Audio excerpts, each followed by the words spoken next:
Hindi naman araw-araw mahal mo yung asawa Hindi mo. talaga. Kahit na si Christina Hermoso Yes, pa to. hindi talaga.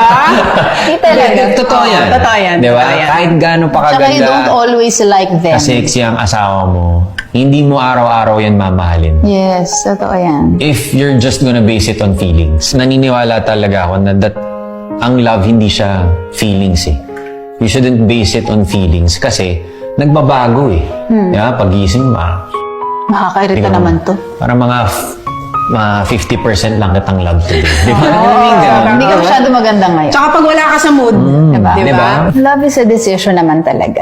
It's really a decision. Tulad nung sinabi niya, diba? It's a commitment. Kasi nga, hindi naman talaga everyday nakakatuwa yung ugali niya. It's a or- choice. It's a choice. Diba na, or ang gwapo niya, or ano, parang minsan nakakairita din, diba? Pero, yun na nga eh. Alam mo yung word na irita. You cannot, Nakaka-irita din. parang ang sa akin kasi, I should not doubt God na ito yung taong binigay niya sa akin. It's like questioning Him eh, kung nagreklamo ako eh. So, Lord, kahit na ano pa yan, God, ikaw nang bahala sa kanya. Basta ako, dediretso ako sa'yo. Sino ang mas madalas magselos or mag-react if ang topic ay napunta sa mga ex? Dun, dun. Oh, ito na, sagot ko. Ano yan? Tama? Ay, Ako! Yung pa. Ang galing, wow. Hindi naman selos, Naging react. honest ko. Naging React. Di naman selos, pero react.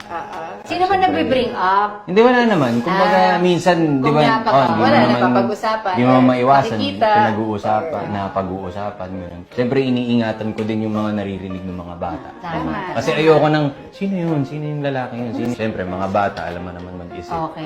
Sige, may pahabol ako. May pahabol ako. Last na to.